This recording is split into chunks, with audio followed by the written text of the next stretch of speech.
नमस्कार मित्रांनो, सध्या मी उभा आहे महाबळेश्वरवरून पोलादपूरकडे जाणाऱ्या आंबेनळी घाटामध्ये.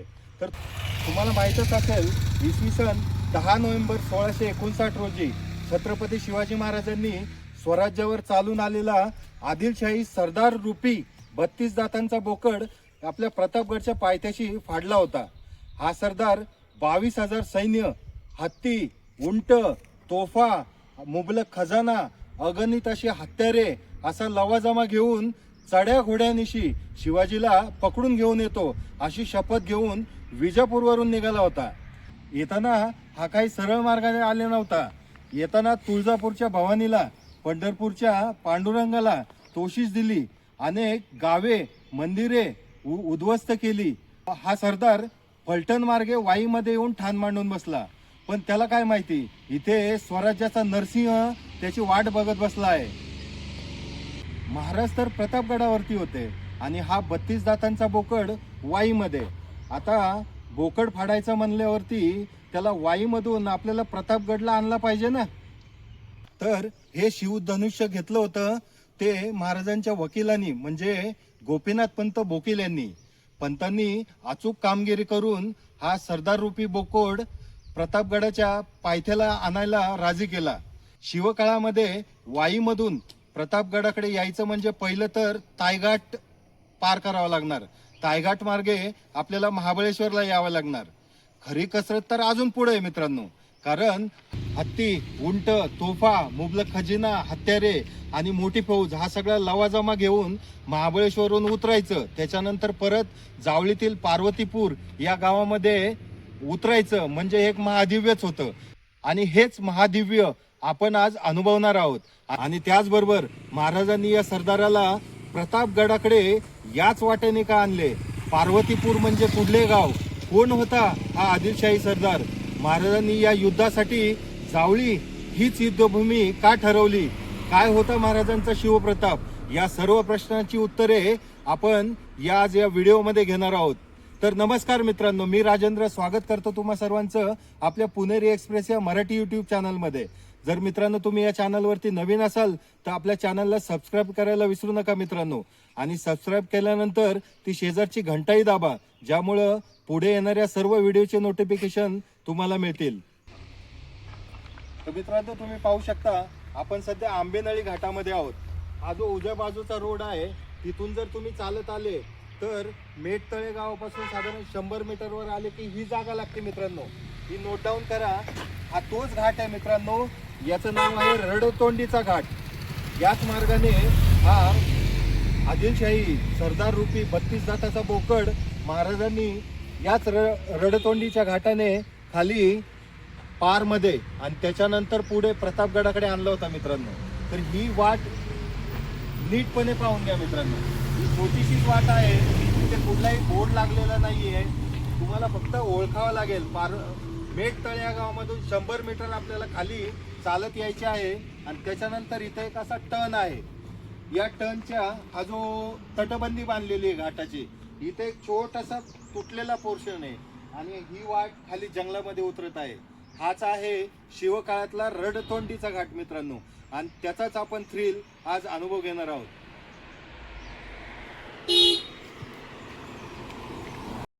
तर मित्रांनो, आपल्या आजच्या या ट्रेकमध्ये आपल्याला एक नवीन साथीदार लाभलेले आहेत. तुम्ही यांना ओळखतच असताल, पांढरे कॅप घातलेले. हे म्हणजे आमचे सहकारी आनंद शिंदे साहेब, ज्यांना आम्ही प्रेमाने टायगर असं म्हणतो. यांना तुम्ही साल्लेर सालोटा, AMK ट्रेक या व्हिडिओमध्ये पाहिलेलंच असेल. तर हे आहेत आपले आजचे नवीन साथीदार. हे आहेत योगेश साहेब, योगेश तुरकणे साहेब. तर हे आपल्याला आज या प्रतापगडच्या ट्रेकमध्ये सामील झालेले आहेत.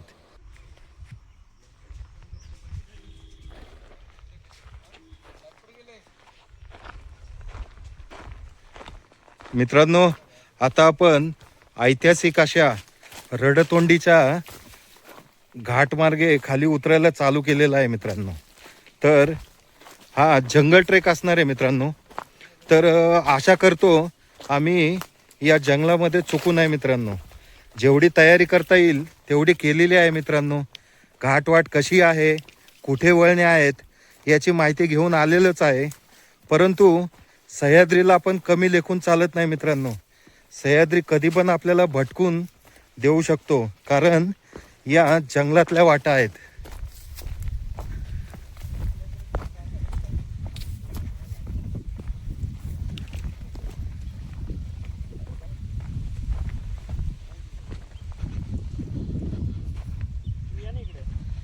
हे बघा मित्रांनो, आमचा नवीन मेंबर.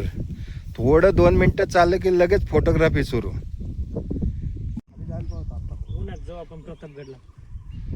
मित्रांनो, समोरच्या व्हिडिओमध्ये तुम्हाला कळेल जावळी हे प्रकरण काय आहे मित्रांनो. याची भौगोलिक स्थिती तुम्ही पाहू शकता. इथे भल्या भल्यांना घाम फुटतो. त्याच्यामुळंच या घाटाला नावच दिलं आहे मित्रांनो, रडतोंडीचा घाट. कारण हा घाट उतरवताना डोळ्यामधून पाणीच काढतो मित्रांनो, रडायला लावतो. त्याच्यामुळं या घाटाला रडतोंडीचा घाट नाव दिलेलं आहे मित्रांनो. तर मित्रांनो, या रडतोंडी घाटाचा रूट कसा आहे ते जाणून घ्या. आपण या डाव्या बाजूने पाहू शकता, आपण चालत आलेलो आहोत. इथं आल्यानंतर ही वाट पाहू शकता उजव्या बाजूची खाली उतरते. तर हा आहे रडतोंडी घाटाचा रूट मित्रांनो. इथे आल्यानंतर हा एक पॉइंट लागतो मित्रांनो. इथे एक छोटीशी सपाट जागा आहे आणि इथं थोडे थोडे दगड दिसत आहेत. तर याला आहे गोंडी धोंडीचा पॉइंट हे नाव आहे मित्रांनो. तर या नावामागे काय कथा आहे, काय याची स्टोरी आहे, हे इथं मी नेटवरती पण खूप शोधलं, मला काय मिळालेलं नाही मित्रांनो. येथील स्थानिक लोकांना देखील माहिती विचारली, पण हे नाव का पडलं याच्याविषयी काही माहिती उपलब्ध नाही झालेली. जर माझा व्हिडिओ येथील कोणी स्थानिक लोक बघत असतील आणि त्यांना जर याविषयी माहिती असेल तर त्यांनी प्लीज कमेंट करून सांगावं, ही विनंती आहे. तर मित्रांनो, तुम्ही पाहू शकता या गोंडी धोंडी पॉइंट पासून खाली दिसणारे जावळीच्या खोऱ्याचे विहंगम असे दृश्य मित्रांनो. हे जे उजव्या बाजूला समोर गावं दिसत आहेत, ही आहेत दुधोशी नावाचं गाव मित्रांनो. त्याच्यानंतर हे जे डाव्या बाजूला गावं दिसत आहेत, ही आहेत पार मित्रांनो. आणि समोर जो डोंगर दिसत आहे मित्रांनो, ते आहे आपलं आजचं डेस्टिनेशन. मित्रांनो, कुठलाही ट्रेक करताना समोर पहा, आपल्याला ॲरो मार्क दिसत आहे. अशा छोट्या छोट्या गोष्टींकडे आवर्जून लक्ष द्या. ह्या ॲरो पाहून तुम्हाला कळेल की तुम्ही करेक्ट रूटवरती आहात का नाही. आणि जो काही रडतोंडीचा घाट महाराजांनी बांधला, समोर आपण पाहू शकता या बांधकामाचे काही अवशेष आपल्याला दिसत आहेत. आणि आपले बाकीचे साथीदार पुढे गेलेले आहेत. आपण पाहू शकता हा घाट मार्ग असा वळत वळत तिकडे गेलाय, तिथून परत डावीकडे वळतोय मित्रांनो. तर आता आपण पुढे कंटिन्यू करूया. मी आमच्या योगेशरावांना विनंती करतो, त्यांनी व्हिडिओ चालू ठेवावा.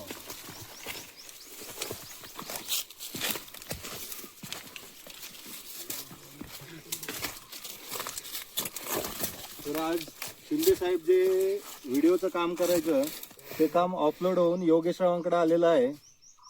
शिंदे साहेब आपल्या आरामशीर पुढे जात आहेत. योगेशराव म्हणतील, काय यार, मला पहिल्याच ट्रेकला आणलं आणि कामाला लावलं. काय नाही काय नाही.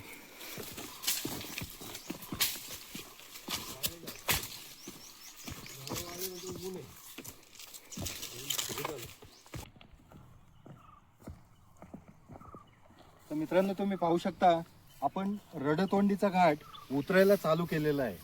तर येथे पाहू शकता या घाट थोडा मोठा आहे मित्रांनो. आणि ही पहा, समोर जी दगडी आपल्याला भिंत दिसत आहे, हा घाट प्रॉपर महाराजांनी बांधून घेतला होता. तर वाईमधून जेव्हा हा खान मोठी फौज घेऊन तायघाट मार्गे पाचगणीला आला, त्याच्यानंतर महाबळेश्वरला आला, अशा सह्याद्रीच्या घाटवाटा चढण्याची सवय आदिलशाही फौजेला नव्हती मित्रांनो. त्यामुळं यांच्यासाठी हे चॅलेंज होतं. त्याच्यामुळे ह्या चॅलेंजला घाबरून या खान आणि खानाच्या सैनिकांनी परत माघारी जाऊ नये, त्याच्यामुळं सुरुवातीला महाराजांनी काय केलं, हा घाट बांधून घेतला आणि वाट थोडी सोपी केली मित्रांनो. याच्या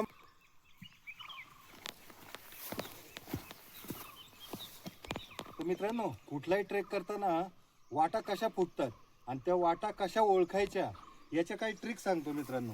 तर आता पाहू शकता मी इकडनं चालत आलो, त्याच्यानंतर इकडं एक वाट गेलेली आहे आणि इकडे एक वाट चाललेली आहे. तर कुठली वाट सिलेक्ट करायची?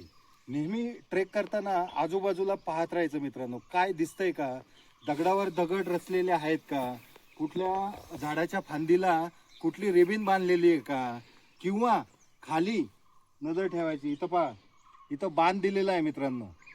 या बाणाचा अर्थ ही वाट आपल्याला सिलेक्ट करायची नाही आहे, आपल्याला या बाणाच्या दिशेने खाली उतरायचं आहे. तर या 2-3 गोष्टी जर तुम्ही लक्षात ठेवला तर तुम्ही ट्रेकमध्ये कधीही चुकणार नाही मित्रांनो. आता दुसरं सांगतो, वाटा कसल्या असतात मित्रांनो. वाटा ह्या 2 प्रकारच्या असतात. एक असते मळलेली वाट आणि एक असते गुराढोरांची वाट. तर गुराढोरांची वाट म्हणजे काय, ते इथं एक एक्झाम्पल दाखवतो. हे बघा, इथं गवत दिसतंय, त्याच्यानंतर त्यातनं गुरं चरत जातात, त्याच्यानंतर ते जे त्यांच्या पायाच्या खाली जे गवत आलेलं असतं ते सगळं दबलं जातं आणि एक छोटीशी पायवाट तयार होते.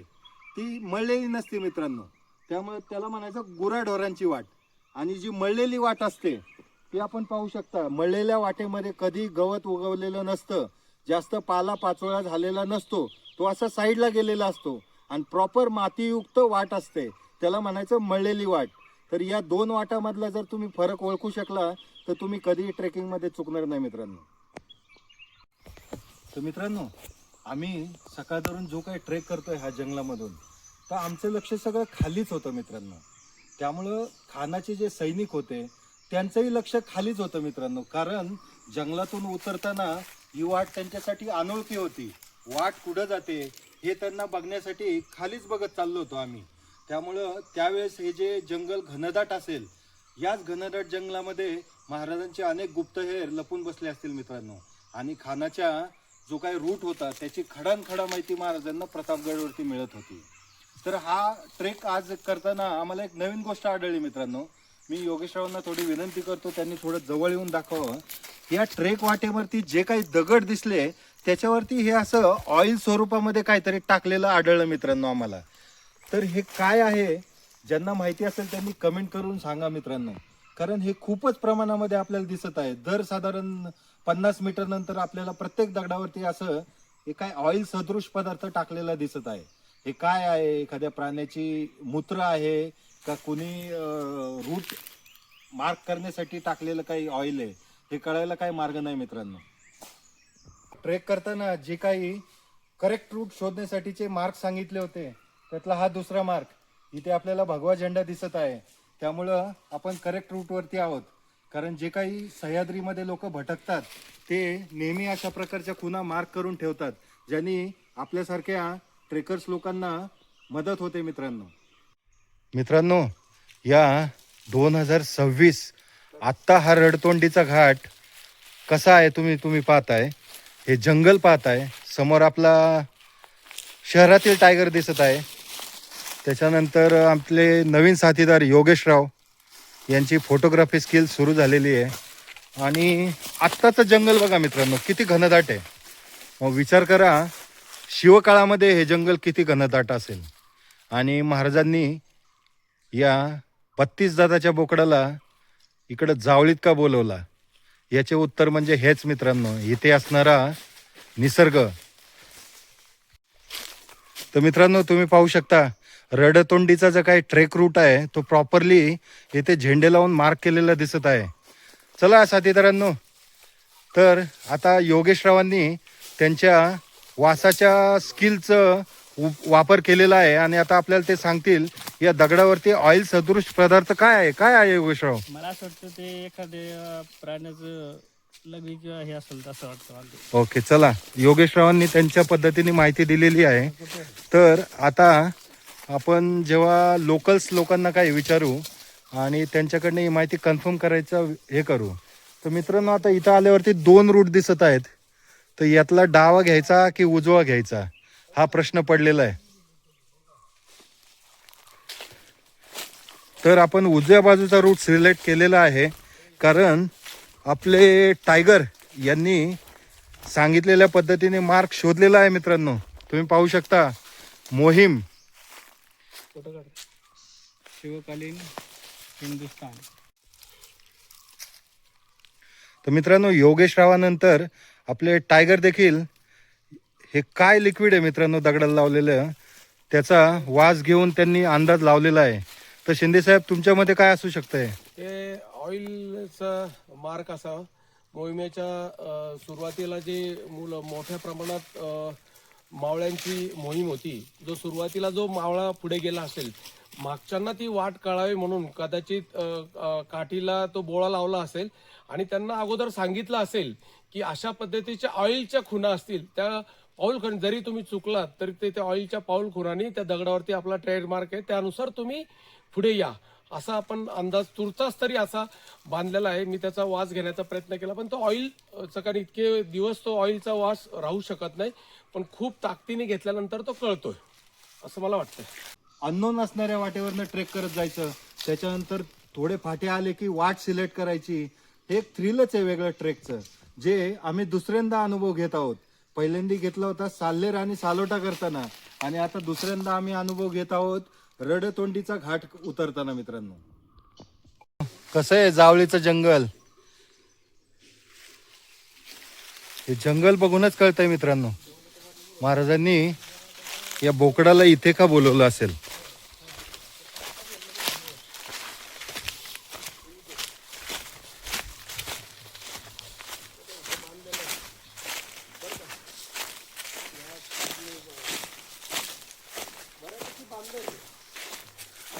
मित्रांनो, ते पहा समोर, तिथे पण लाकूड तोडून जमा केलेली आहेत मित्रांनो, आणि इथे तर लाकडाची मोळीच बांधलेली आपल्याला दिसली.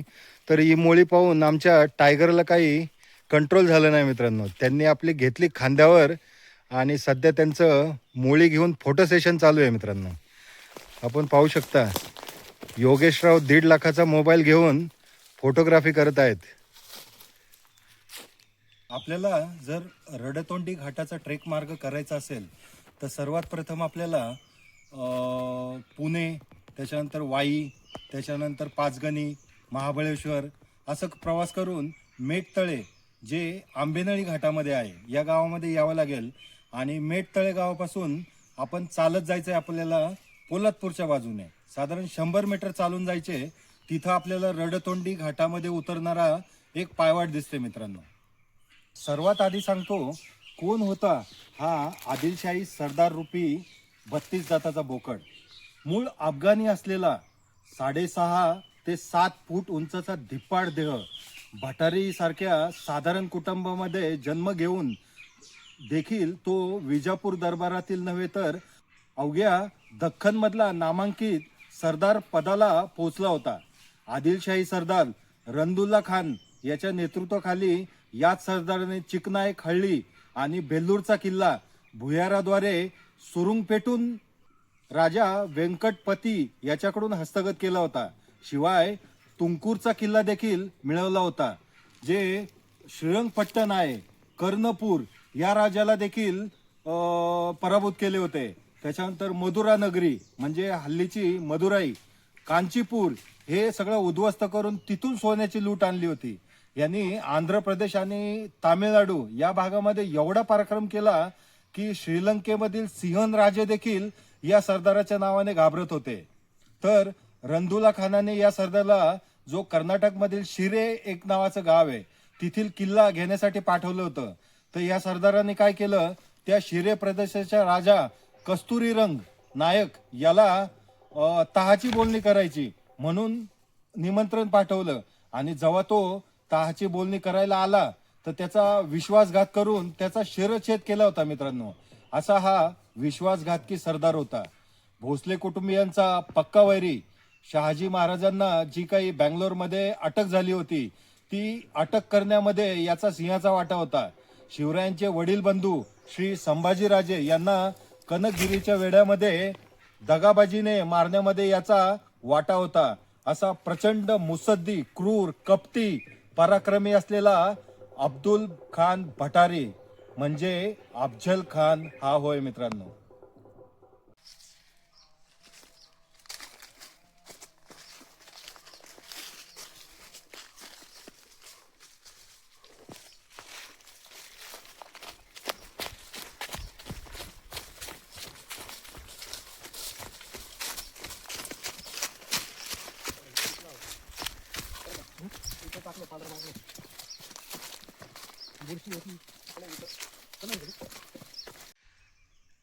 तर मित्रांनो, आपण आपल्या साथीदारांना विचारू की हा पहिला जंगल ट्रेकचा अनुभव कसा होता मित्रांनो.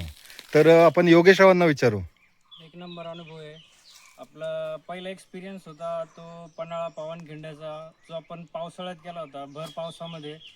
तो जवळपास 52 किलोमीटरचा आपण पूर्ण ट्रेक जंगलमध्ये केला होता. तो खरंच एक नंबर विस्मरणीय असा एक अनुभव होता.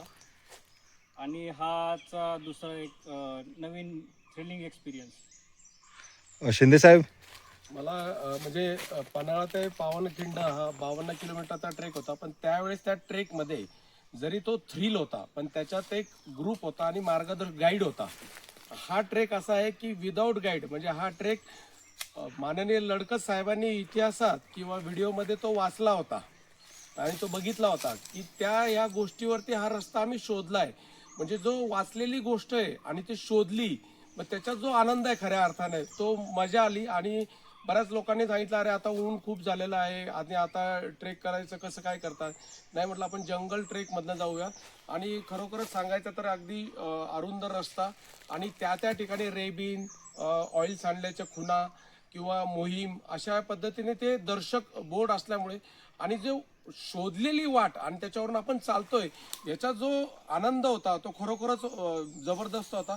आणि जंगलात येणारे विविध पक्ष्यांचे आवाज आणि चालताना आता पानझडी झाल्यामुळे वाळलेल्या पानावरनं जे चालत होतं की एक चाहूल होती ती कोणीतरी येतंय जंगलामध्ये. आणि आम्हालाही त्यावेळेसचा म्हणजे अफजल खान सैन्य घेऊन आला होता किंवा त्यांच्या पाऊल वाटाने किंवा त्या ह्याच्यातनं त्या आवाजाने आपले जे लपलेले सैन्य होतं त्यांना कदाचित त्यांना जाणवत होतं या बाजूनी सैन्य झालं होतं आणि महाराजांपर्यंत ती माहिती पोचवत होते की नाही सैन्य आपण ज्या ठरवलेल्या वाटेवरनं सांगितलेलं त्या वाटेवरनं सैन्य येत आहे. म्हणजे महाराजांचे जे बोलवणं होतं की ह्या वाटेने त्यांना बोलवायचं आणि त्यांचा घात करायचा, ती वाट आणि ते थ्रिल मनात एक वेगळ्या पद्धतीची भावना. आणि खऱ्या अर्थानं एका म्हणजे घामाचे धारा नसून एक डोळ्यात अश्रू होते की स्वराज्यासाठी महाराजांनी किती विचारपूर्वक आणि विचार केला होता, त्यामुळे हे स्वराज्य उभं राहिलंय. म्हणून मी लोकांना आताही म्हणतो की कुठलीही गोष्ट करताना तुम्ही पुढचा 50 वर्षाचा 100 वर्षाचा विचार करून तुम्ही योजना आखा आणि त्याचा विचार करा. कारण 400 वर्षानंतरचेही त्या पाऊल खुणा अजूनही तशाच आहे आणि तिथे कंठ दाटून येतो. प्रत्येकाने या वाटेवर या जरूर या. आणि हा सेफ आहे ही वाट, याच्यात कुठलंही भिण्यासारखं काही नाहीये. जंगली जरी जंगल राहिलं तर त्याच्यात प्राणी आवश्यक आहे, त्यांचं घर आहे. जसे ते आपल्या घरात आलेले चालत नाही, त्यांच्या घरात देखील आपण आलेले त्यांना कदाचित चालणार नसेल, पण दोघांनी एकमेकाला समजून घेतलं तर दोघंही चांगले मित्र निसर्गाचे होऊ शकतो. आणि या थ्रिल अनुभव तुम्ही नक्की या. काय अडचण असेल तर आमच्या पुणे एक्सप्रेस चॅनलला तुम्ही सबस्क्राईब करा. असेच भरपूर किल्ल्याचे आम्ही या 2026 मध्ये करणार आहोत. तुम्ही फॉलो करा आणि तुम्ही देखील याचं नियोजन करा. धन्यवाद. आदिलशहाच्या पत्रामध्ये या अफजल खानाच्या मागे नावामागे फर्जंद रशीद म्हणजे शहाणा मुलगा, तर जी काही अन्य पत्रे होते मित्रांनो त्यामध्ये मुहम्मद शाही असंही उपाधी लावली जाते. अफजल खान हा 10 वर्ष म्हणजे 1649 ते 1659 अशी 10 वर्ष वाईचा मुकासदार होता. त्यामुळं त्याला वाई हा प्रांत, जावळी हे काय प्रकरण आहे हे त्याला बरोबर माहित होतं मित्रांनो. त्यामुळं तो सर्वात प्रथम जेव्हा वाईला आला तर तो जावळीमध्ये शिरायला आढेवेढे घेत होता. हे जे काय अफजल खान प्रकरण होतं ना, हा काय सरळ साधा माणूस नव्हता. हा कमालीचा धर्मवेडा होता. तो स्वतःला कातिले मतमुर्दिदान व काफरान सिकंदे बुनियादे बुतान, दिनदार कुप्र शिकन आणि दिनदार बुत शिकन अशी बिरुद लावायचा स्वतःला. मूर्ती विध्वंसक, काफिरांचा कर्दनकाळ, धर्मरक्षक असं म्हणून घेणारा अफजल खान हा कट्टर इस्लामचा धर्मनिष्ठ माणूस होता. स्वसामर्थ्यावरती त्याचा आत्मविश्वास आणि स्वतःबाबत असलेला अहंकार हा एवढा होता, तो त्याच्या शिक्क्यामधूनच आपल्याला दिसतो मित्रांनो. त्याचा शिक्का काय होता? गर अर्ज कुनद सिपर अल्लाह, फजल फुजला व फजल अफजल. अजर मुल्की बजाय तसबीह आवाज आयत अफजल अफजल. म्हणजे उच्च स्वर्गाची जर कोणी इच्छा केली तर सर्वोत्तम माणसातील उत्तमातला उत्तम गुण आणि अफजल खान याची जर तुलना केली तर जी काही त्यांची धार्मिक जपमाळ असते त्या जपमाळेच्या प्रत्येक मण्यामधून अफजल अफजल असा आवाज येईल. मित्रांनो, याच्यातून कळतं हा किती गर्विष्ठ होता. याला महाराजांनी 2च मिनिटात ठोकला मित्रांनो.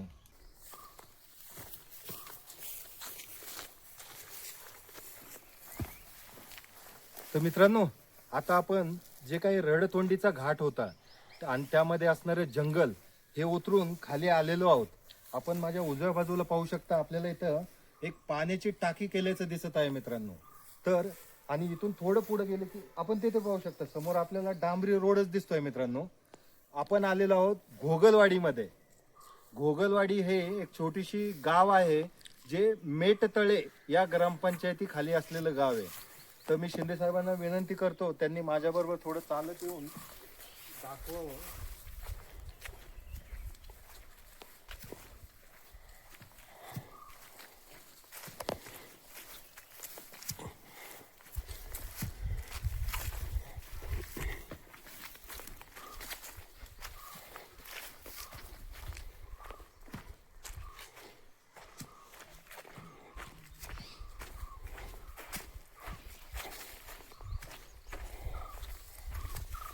तर आपण पाहू शकता ही भली मोठी घोगलगाव मध्ये असणारी पाण्याची टाकी बांधलेली आहे आणि याच्यामध्ये लिहिलेलं आहे ग्रामपंचायत मेटतळे घोगलवाडी. त्यामुळं मेटतळेच्या अंडर ही घोगलवाडी आहे मित्रांनो. आणि याच पाण्याच्या टाकीच्या शेजारी आपण पाहत आहात इथं आपल्याला एक समाधी दिसत आहे मित्रांनो. तर सध्या याला मी समाधी म्हणतोय खरं, पण ही जॉईंट समाधी असल्याचे चिन्ह आपल्याला दिसत आहे. आपण इथे पाहू शकता या समाधीवरती शिवपिंड देखील आहे आणि 2 पदचिन्ह देखील आहेत. तर जेवढा काही समाधीचा आपला अभ्यास आहे, शिवपिंड असेल तर ती क्षत्रिय माणसाची समाधी असते आणि जर 2 पदचिन्ह असेल तर ती एका ब्राह्मण व्यक्तीची समाधी असते. तर इथं हे दोन्ही चिन्ह आपल्याला दिसत आहे. तर मग मला असं वाटतं की असं म्हणायचं का जो एक ब्राह्मण आहे आणि जो क्षत्रिय पण आहे त्याची समाधी आहे. तर जाणकारांनी याच्यावर मार्गदर्शन करावं अशी माझी विनंती असेल. ज्यांना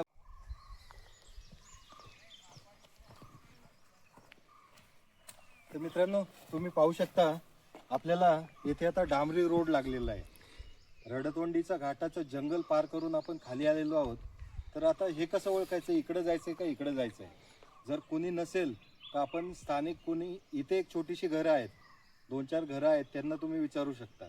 पण इथे पाहू शकता इथे एक मार्ग आहे मित्रांनो, इकडे जायचं. त्यामुळं आत्ताच जी मोहीम झाली होती त्यांनीच हा मार्ग केलेला आहे.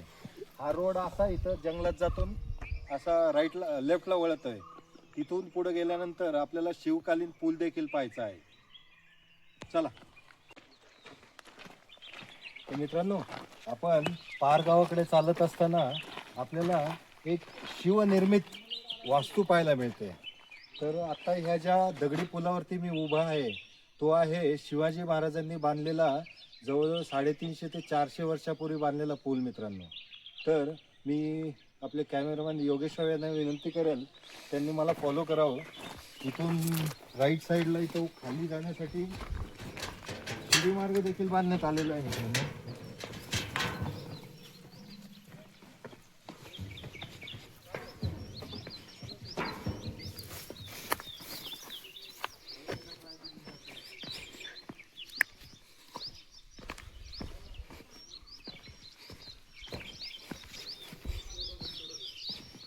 तर मित्रांनो, आपण पाहू शकता याला जवळजवळ 4 कमानी दिसत आहेत मित्रांनो. आणि याच्यावरती हल्ली जे रोड बांधण्यासाठी सिमेंट वगैरे वापरतात त्याचा वापर केलेला आहे.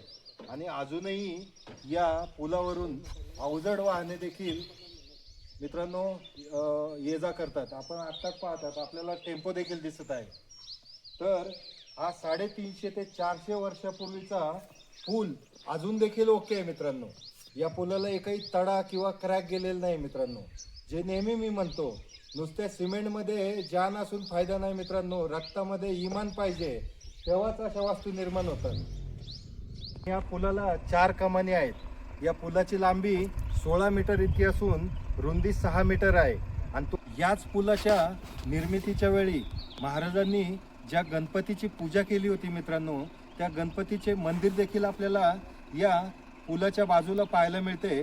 ते मी थोडं वरती गेल्यावर तुम्हाला दाखवतोच.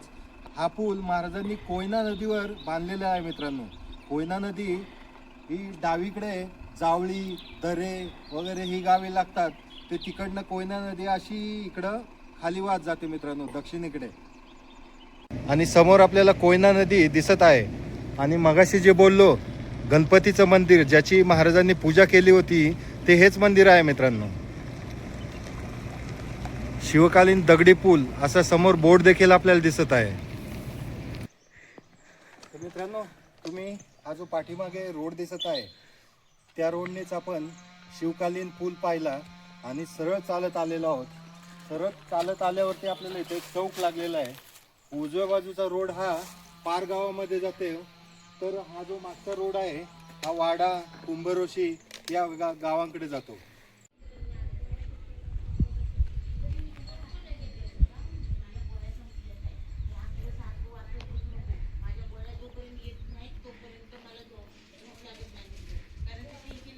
तर मित्रांनो, आता आपण पार गावामध्ये आलेलो आहोत.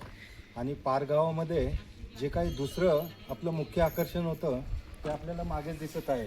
तुम्ही पाहू शकता मागे आपल्याला श्री राम वरदायनी चे मंदिर आपल्याला दिसत आहे मित्रांनो. आपल्याला आतमध्ये व्हिडिओ शूटिंगसाठी परवानगी नसणार आहे, त्याच्यामुळं एवढी जस्ट याच्याबद्दल असणारी माहिती सांगत आहे तुम्हाला. आपण त्या देवीचं दर्शन घेणार आहोत. आणि याच मंदिराच्या आवारामध्ये छत्रपती शिवाजी महाराज यांची मूर्ती देखील आहे, त्याचंही आपण दर्शन घेऊया. चला. आपण पाहू शकता आपल्याला छत्रपती शिवाजी महाराजांची सिंहासनाधीश्वर अवस्थेमध्ये मूर्ती दिसत आहे. आणि बाजूलाच असणारे श्री राम वरदायनी मंदिर मित्रांनो. मंदिराच्या बाहेर आपण पाहू शकता येथे गणपती आणि इथे आपल्याला नागशिल्प असलेले मूर्ती दिसत आहे मित्रांनो. तर मित्रांनो, आपण सध्या बसलेलो आहोत श्री राम वरदायनी या मंदिरामध्ये. तर प्रतापगडाच्या पायथ्यापासून काही अंतरावर असलेल्या पार्वतीपूर या गावातील आदिशक्ती श्री राम वरदायनी देवीचे मंदिर हे महाराष्ट्रातील जे काही महत्त्वाचे जागृत स्थानापैकी एक मानले जाते. प्रभू श्रीरामांनी या देवीची स्थापना केल्याचे सांगितले जाते. सह्याद्रीच्या कुशीमध्ये आणि दाट जंगलांनी वेढलेले पार्वतीपूर म्हणजे आत्ताचे पार गाव दैनंदिन वापरामध्ये सोयीचे व्हावे म्हणून पार्वतीपूर या शब्दातील पहिले अक्षर पा आणि शेवटचे अक्षर र असं घेऊन पार हे नाव रूढ झाले असावे अशी माहिती कळते. तर पार्वतीपूरचे पार कधी झाले याबाबत नेमका उल्लेख नसला तरी पार या गावाचा ऐतिहासिक दस्तावेजामध्ये उल्लेख सापडतो. येथे असणारे राम वरदायनी देवीची स्थापना श्रीरामांनी केली आहे असा उल्लेख आपले महाराष्ट्राचे थोर संत एकनाथ महाराज यांनी भावार्थ रामायणातील जे काही अरण्यकांड आहे या भागामध्ये व श्रीधर स्वामींच्या रामविजय ग्रंथामध्ये आहे. या मंदिराच्या स्थापनेविषयी आपल्याला 2 आख्यायिका वाचायला मिळतात. तर पहिली आख्यायिका म्हणजे हे जे काही पूर्वीचं घनदाट जंगल होतं त्यामध्ये अतिबळ आणि महाबळ नावाचे हे 2 राक्षस राहत होते. या दोघांची दहशत येथे खूप होती मित्रांनो. त्यामुळं त्याचा वध करण्यासाठी देवांनी श्री विष्णूंकडे धाव घेतली. तर देवांच्या विनंतीनुसार श्री विष्णूंनी या दोन्ही राक्षसांबरोबर युद्ध केले. या युद्धामध्ये अतिबळ नावाचा राक्षस मित्रांनो मारला गेला, परंतु महाबळ जो होता त्याचा वध मात्र भगवान विष्णूंना करता आले नाही. म्हणून सर्व देवांनी आदिशक्तीला महाबळाचा वध करण्याची विनंती केली. त्यानुसार आदिशक्तीने महाबळावरती आपली मोहिनी टाकली. आदिशक्तीच्या मोहिनीमध्ये दंग असल्यामुळे महाबळाने आपण सर्व देवांपेक्षा श्रेष्ठ आहोत त्यामुळे देवांनीच माझ्याकडे वर मागावा असे सांगितले. मग देवांनी काय केलं, सांगितलं की आमचा असा वर आहे की महाबळाचा मृत्यू व्हावा. महाबळाने मग नाईलाजास्तव हा वर मान्य केला. पण त्याच वेळी त्याने देवांकडे असाही एक वर मागितला की मी पर्वत रूपामध्ये येथे वास्तव्य करेन आणि आदिशक्ती पार्वती यांनी देखील या पर्वतावरती वास्तव्य करावे. देवांनी त्याची इच्छा मान्य करून या कोयना नदीच्या तीरही आदिशक्तीची स्थापना केली. तीच ही या मंदिरातील वरदायिनी देवी होय. दुसऱ्या आख्यायिकानुसार जेव्हा रावणाकडून सीतेचं अपहरण झालं मित्रांनो, तर सीतेचा शोध घेण्यासाठी श्रीराम निघालेले असताना श्रीरामांची परीक्षा पाहावी म्हणून माता पार्वती यांनी काय केलं, सीतेचं रूप घेऊन श्रीरामांची परीक्षा घ्यावी असं मनामध्ये आणलं आणि त्यानुसार त्यांनी सीतेचं रूप घेतलं आणि ते भगवान श्रीरामांसमोर आले. परंतु श्रीरामांनी माता पार्वतीचे खरे रूप लगेच जाणले मित्रांनो आणि ते म्हणाले, हे माते तू उगाच त्रास करून घेत आहेस असे नम्रपणे पार्वती मातेला विचारलं. त्यावेळी माता पार्वती प्रसन्न झाली आणि श्रीरामांना त्यांच्या कार्यामध्ये यश येईल असा आशीर्वाद देऊन अंतर्धान पावली. त्यानंतर श्रीरामांनी स्वतः या स्थानावरती तिची स्थापना केली. श्रीरामांना वर देणारी म्हणून राम वरदायिनी या नावाने ती ओळखली जाऊ लागली. या आख्यायिका जरी वेगळ्या असल्या तरी त्यातून या मंदिराचे महात्म्य आणि ते किती प्राचीन आहे हे आपल्याला प्रकर्षाने जाणवते मित्रांनो. तर मित्रांनो, पार गावामध्ये श्री रामवरदायिनी मंदिराचं दर्शन घेऊन आता आपण पुढे प्रतापगडाकडे चाललेलो आहोत. तर पार या गावातून साधारण 1 किलोमीटर चालत आले की आपल्याला असा एक वाय शेप रोड लागतो. त्यातला उजव्या बाजूचा टर्न घ्यायचा आणि थोडं पुढे आल्यानंतर लगेच आपल्याला पहिला पूल लागतो आणि तो पूल क्रॉस करून आपण आलो की उजव्या बाजूला आपण पाहू शकता एक पायवाट दिसत आहे जी वर जाते मित्रांनो गडाकडे. तीच ती पायवाट.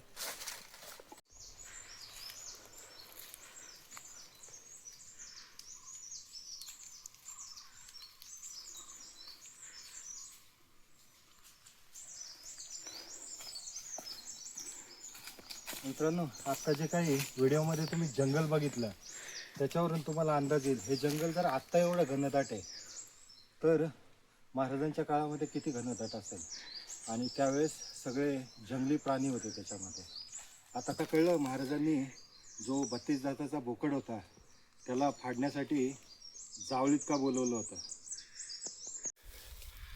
मित्रांनो, जे स्थानिक मित्र आपल्याला भेटले होते त्यांनी सांगितलेल्या माहितीनुसार या जंगल वाटेने आपल्याला 2 अशी पठारं लागणार आहेत. तर त्यातलं पहिलं पठार आपल्याला लागलेलं आहे मित्रांनो. त्यामुळं आपण करेक्ट रूटवरती आहोत याची आम्हाला खात्री झालेली आहे मित्रांनो. आणि समोर पाहू शकता आपल्याला शिवप्रताप दुर्ग श्री प्रतापगड दिसत आहे मित्रांनो. तर मित्रांनो, पार गावातून सुरुवातीला आपला प्लॅन असा होता, पार गावातून ट्रेक स्टार्ट करायचा आणि अफजल खानाच्या कबरीपर्यंत पोचायचं. परंतु हा ट्रेक रूट काही कारणास्तव फॉरेस्ट डिपार्टमेंटने बंद केलेला आहे मित्रांनो. त्यामुळं स्थानिक ग्रामस्थांनी आम्हाला सांगितलं पुढे सरळ जायचं. त्याच्यानंतर पार गावातून साधारण 1 किलोमीटर अंतर गेलं की एक पूल लागेल आणि तिथून उजव्या बाजूला प्रतापगडावरती जाणारी वाट आहे. त्या वाटेने सध्या आम्ही आलेलो आहोत. आता आम्हाला गड दृष्टिक्षेपामध्ये दिसत आहे. सध्या भवानीकडेच्या खाली आहोत एक्झॅक्टली आम्ही.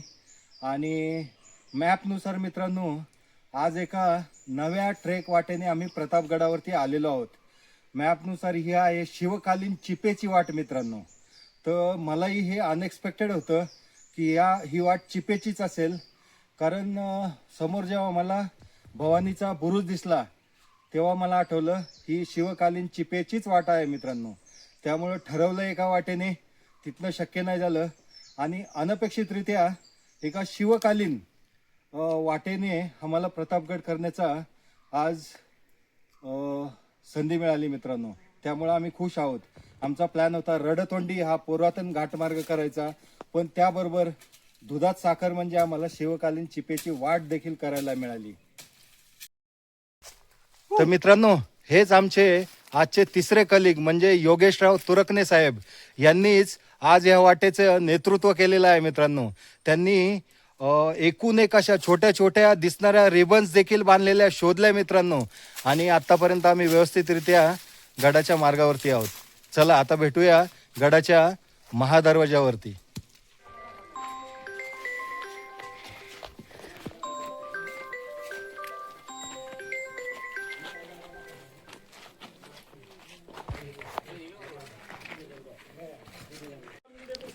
मित्रांनो फायनली आज प्रतापगडावरती एक नव्या वाटेने आपण वर आलेलो आहोत. मगाशी सांगितलेल्या पद्धतीने ऐतिहासिक ती शिवकालीन चिपेची वाट होती जी आपण चढून वर आलेलो आहोत मित्रांनो. आपण पाहू शकता आपण डायरेक्ट महादरवाजापर्यंत आलेलो आहोत. प्रतापगडावरती आलेलो आहोत. त्याचा व्हिडिओ आपल्या पुणेरी एक्सप्रेस या चॅनलवरती अवेलेबल आहे. त्या व्हिडिओची लिंक मी वरती आय बटनमध्ये दिलेली आहे. त्या लिंकवरती क्लिक करून तुम्ही तो प्रतापगडचा व्हिडिओ जरूर पहा मित्रांनो. प्रतापगडचा रणसंग्राम जो काय आहे तो मी एकदम डिटेलमध्ये आणि प्रतापगडचं स्थळ दर्शन त्याची माहिती हे सर्व डिटेलमध्ये सांगितलेलं आहे मित्रांनो. आपला आजचा प्रतापगडचा व्हिडिओ कसा वाटला ते कमेंट करून जरूर सांगा. आपल्या व्हिडिओला लाईक करा, शेअर करा आणि हो आपल्या पुणेरी एक्सप्रेस या चॅनलला सबस्क्राईब करायला विसरू नका. चला पुन्हा भेटू लवकरच. धन्यवाद.